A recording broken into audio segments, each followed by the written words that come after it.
Halo, apa kabar? Kembali berjumpa dengan kami, saya Herssu Arif dan Bung Rocky Gerung dari Rocky Gerung Official Forum News Network. Adik kandung Presiden Prabowo yang juga utusan khusus Presiden, ini Hasim Joyo Hadikusumo menyebut banyak program konyol tuh di era pemerintahnya Jokowi.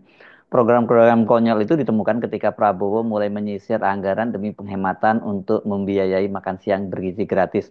Sekali lagi ini kan menunjukkan apa yang selalu Anda sampaikan bahwa mau tidak mau Pak Prabowo itu akan berselisih dengan Jokowi ya karena keterbatasan anggaran dan saya kira yang jauh lebih serius dari soal itu adalah perbedaan paradigma kebijakan. Ya, hal yang paling sederhana untuk dibandingkan adalah program yang harus menghasilkan masa depan, tabungan masa depan, yaitu gizi. Karena gizi itu berhubungan dengan kapasitas sumber daya manusia. Dan tabungan yang sifatnya sekedar pencitraan. Jadi kalau terjadi pemotongan anggaran, walaupun itu menyebabkan kontradiksi, karena memotong anggaran artinya ekonomi tidak bergerak, itu sektor-sektor yang biasanya memperoleh limpahan dari state spending, dari pengeluaran negara itu berhenti. Tetapi selalu ada trade off. Kalau memang ada keinginan dari Presiden Prabowo untuk menghasilkan generasi yang berpikir, ya memang mesti ada tindakan radikal. Dan tindakan radikal itu sudah diperlihatkan oleh Presiden Prabowo, yaitu menghentikan IKN demi MB makan siang bergizi, makan siang bergizi gratis, makan siang gratis bergizi, MGB. Oke, mulai kita hafal singkatan itu. Jadi ada trade off antara IKN atau MGB, yang mana mau dipilih? Tentu ini juga secara simbolik memperlihatkan bagaimana Prabowo akhirnya harus menghentikan semua ambisi Jokowi untuk memamerkan keangkuhan politiknya, yaitu dengan berupaya untuk menunggu supaya ada peresmian IKN dan dia akan datang hadir di situ, patungnya udah dibuatkan di situ walaupun udah berlumut sekarang. Nah, kelihatannya itu intinya. Jadi kontroversinya adalah pertama, secara ideologis Prabowo memilih perintah konstitusi itu cerdaskan kehidupan bangsa, bukan bangun menara Babel di IKN. Jadi itu konsekuensinya. Nah, kalau anggarannya dihemat berapa persen itu? 300 triliun. Itu artinya ada porsi yang harus disubsidi, yaitu kecerdasan publik, yaitu makan siang bergizi itu. Nah, ini yang menunjukkan bahwa pada akhirnya Prabowo mesti berselisih dengan Jokowi. Kan diam-diam Jokowi masih menunggu anggaran untuk IKN, dan pembatalan 300 triliun itu termasuk tentu pembatalan IKN. Tapi untuk basa-basi ya adalah biaya-biaya perawatan IKN.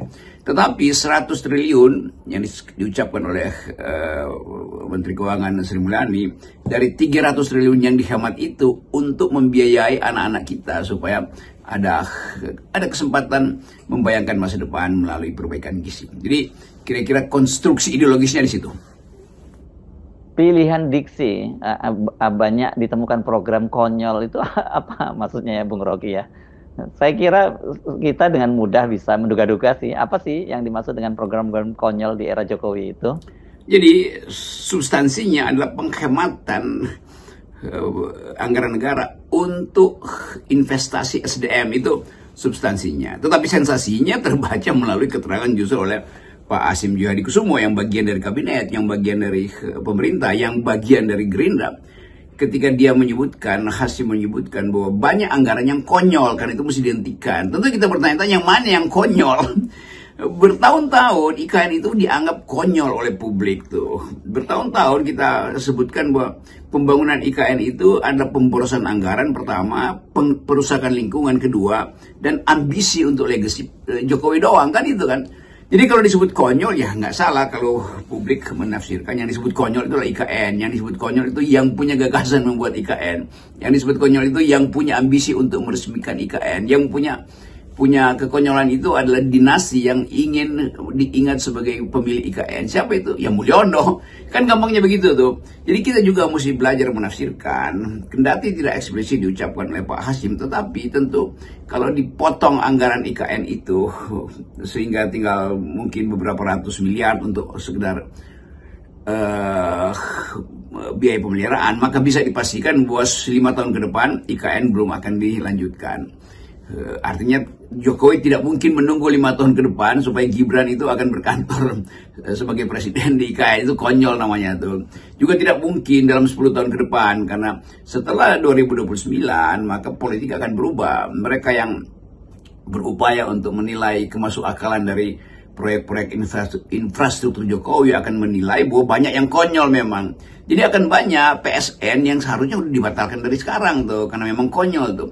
Jadi keterangan-keterangan yang diedarkan hari-hari ini bahwa Prabowo menghemat anggaran itu sekaligus untuk menunjukkan bahwa Prabowo tidak lagi punya semacam ikatan programatik dengan program-program Jokowi sebelumnya kan membaca program APBN itu tinggal lihat mana prioritasnya. Kan tidak mungkin semua hal dijadikan prioritas. Prioritas adalah sesuatu yang memang hendak diunggulkan dan dibasiskan pada rasionalitas ekonomi, maksudnya daya dukung APBN kita tuh. Nah itu yang saya kira dimaksudkan dengan kekonyolan. Jadi kira-kira ya pihak Gerindra melalui Pak Hasyim mau mengatakan ya banyak memang proyek yang konyol di masa lalu. Kan bukan konyol di era Pak Prabowo kan, loh dia baru 100 hari. Jadi tetap kita mesti baca bahwa banyak kekonyolan dan itu diucapkan secara bermutu oleh Gerindra sendiri, yaitu mengevaluasi proyek-proyek konyol dari Jokowi. Kira-kira begitu. Kalau pakai bahasa netizen, keterus terangan itu begitu, atau kasarnya begitu. Bukan sekedar menyindir banyak yang konyol, tetapi mesti disebut proyek siapa yang konyol. IKN pasti konyol tuh. Banyak PSN yang juga akhirnya harus disebut sebagai kebijakan konyol dari pemerintahan sebelumnya, itu pemerintahan Mulyono. Anda tadi menyebut pemangkasan anggaran ini berdampak terhadap pertumbuhan ekonomi. Sebuah risiko yang saya kira harus diambil oleh pemerintah. Di tengah heboh pemangkasan anggaran itu tiba-tiba kemarin muncul di Google itu menempatkan kurs rupiah terhadap dolar di kisaran 8.000. Unbelievable. Tapi kemudian menimbulkan tanda tanya orang, apa sebenarnya yang sedang terjadi? Ya, jadi dari sisi fiskal betul bahwa itu penghematan diperlukan untuk mengalihkan beban anggaran pada sumber daya kita tuh, terutama anak-anak yang akan mengisi infrastruktur bonus demografi di 2029 atau 2045 nanti itu. Dan kesulitan kita hari ini adalah menjaga harga rupiah yang makin lama makin merosot. Tetapi kita juga mau lihat bagaimana kebijakan untuk menjaga rupiah itu sebetulnya dihasilkan untuk menekan jangan sampai rupiah naik ke 16.000. Kira-kira itu sinyalnya kan, karena 16.000 itu adalah angka psikologis, akan terjadi ras atau ketidakpercayaan pada rupiah. Digegerkan sedikit oleh Google yang menilai $1 itu, $1 itu 8.000 rupiah tuh. Jadi kelihatannya kemampuan kita untuk memastikan apakah anggaran itu cukup juga ditentukan oleh kebijakan untuk mendongkrak rupiah ini kan. Dan kita tahu bahwa mendongkrak rupiah itu kalau dilakukan dengan memperkuat fundamental ekonomi kita, itu yang disebut sebagai kekuatan ekonomi masuk akal tuh. Tetapi kalau kita baca keterangan para pakar yang memperlihatkan bahwa sebetulnya Indonesia itu udah 2 tahun ini transaksi berjalannya itu minus, artinya begitu banyak kita kehilangan harga di dalam currency kita kan. Jadi kalau misalnya harga rupiah itu makin lama makin merosot, itu artinya Bank Indonesia harus intervensi itu.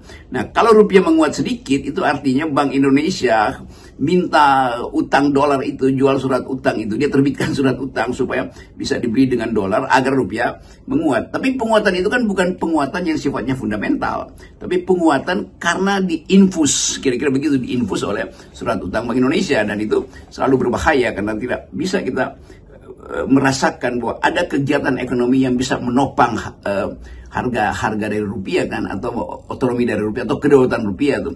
Jadi semua hal yang sifatnya diinfus itu menunjukkan bahwa ya jalan keluarnya akhirnya berutang tuh, berutang dolar atau menjual surat utang Bank Indonesia dengan konsekuensi arus uang yang harusnya diatur melalui mekanisme bunga atau mekanisme kurs Bank Indonesia itu tidak lagi bisa dijalankan. Jadi kelihatannya semua hal yang disebut sebagai kekuatan fundamental itu rapuh setelah dibaca bahwa kita mengalami defisit dalam transaksi berjalan, dan semua itu diterangkan dengan baik oleh banyak analis tuh. Nah, kita membaca sinyal-sinyal itu ke arah kira-kira 6 bulan ke depan apa masih begini trennya. Kalau masih begini pasti akan ada gempa bumi ekonomi yang bisa mengakibatkan gempa bumi politik. Sesungguhnya Bung Rocky, kalau mau melakukan penghematan anggaran selain membatalkan kelanjutan pembangunan IKN, yang paling signifikan kalau mau hemat anggaran, itu jumlahnya pasti dipastikan sangat besar, ya pangkas jumlah anggota kabinet. Kalau perlu lebih ramping dibandingkan kabinet Jokowi. Ini kan semacam fake cost gitu ya, yang sangat membebani pemerintah. Ya, publik, netizen, investor terutama sedang menunggu arah kebijakan berikut setelah semua hal dievaluasi 100 hari ini. Yang sudah dipastikan tadi bahwa Prabowo akan memangkas anggaran. Pertanyaan berikutnya, apakah juga seharusnya memangkas size ukuran dari kabinet karena terlalu gembrot kan?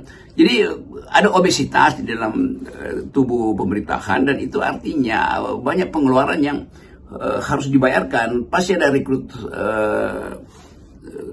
ASN baru, dan nggak mungkin gaji pegawai itu dipotong, itu nggak masuk akal, itu berbahaya tuh. Ada upaya untuk mengefisienkan anggaran, tetapi sekaligus mengefisienkan postur kabinet kan, mesti itu yang terjadi, dan orang menunggu itu tuh. Dan pada saat penungguan itu berlangsung, tentu tuker tambah deal politik itu akan berlangsung untuk menekan Prabowo supaya jangan menteri saya, jangan menteri gue dari partai A ya, jangan kepala lembaga dari partai B yang dipecat, yang dia dipecat, maksudnya di reshuffle tuh. Jadi Prabowo ada dalam kesulitan sekarang. Dia sudah berjanji untuk penghematan anggaran, tetapi publik menuntut bahwa anggaran di kementerian yang besar ini juga harus dipangkas. Ya, konsekuensinya harus ada perampingan. Dan ini ada saat yang atau momentum yang bagus Prabowo melakukan perampingan, karena mungkin sepertiga dari menteri dalam 100 hari pertama itu sudah menunjukkan incapacity, banyak kontroversi soal pagar laut yang kejelasannya sampai sekarang tidak terlihat siapa yang bertanggung jawab. Pagar sudah dirobohkan, tapi proses hukumnya didiamkan. Antar menteri juga cekcok atau saling silang, upaya untuk menyelundupkan kepentingan, gak ada yang mau berterus terang siapa yang bertanggung jawab. Jadi Presiden Prabowo sedang melihat sebetulnya kekacauan di dalam kabinetnya sendiri kan.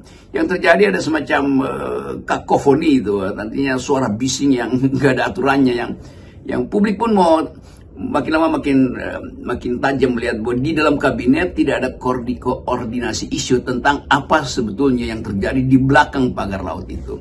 Nah, itu yang juga ditunggu publik. Juga kontroversi menteri-menteri yang dalam urusan haji dibuka di pers, urusan judi online, macam-macam tuh.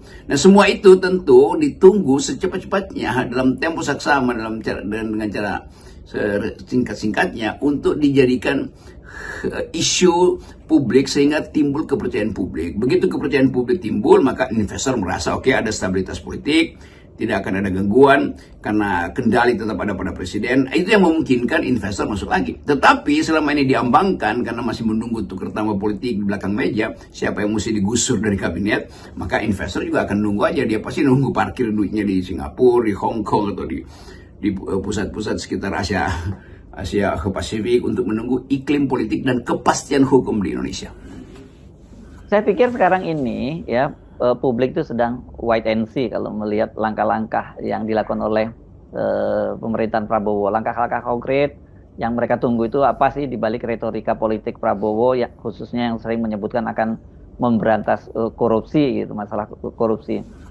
Ya, kalau memang kemudian Jokowi ini dan keluarganya diusut begitu, saya kira publik itu akan akan mendapatkan satu bukti yang tidak terbantahkan bahwa Prabowo itu serius memberantas korupsi dan menarik garis tegas dengan Jokowi. Kalau enggak itu, ya orang akan menganggap ini adalah hanya retorika. Dan ini soal begini ini kan kalau di pasar ini persepsi, apa yang disebut sebagai persepsi, dan persepsi itu sangat penting.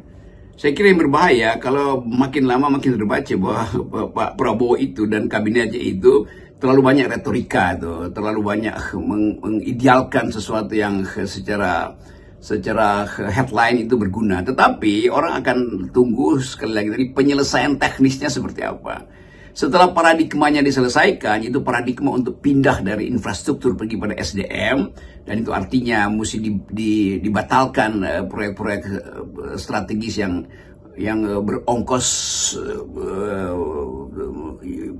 ongkosnya mengakibatkan bolongnya anggaran pendapatan negara, itu harus dibatalkan. Tapi sekali lagi retorika itu anti korupsi. Tiap hari Pak Prabowo ngomong tentang anti korupsi, tetapi evaluasi publik menunjukkan bahwa iya itu tahap retorikanya di situ.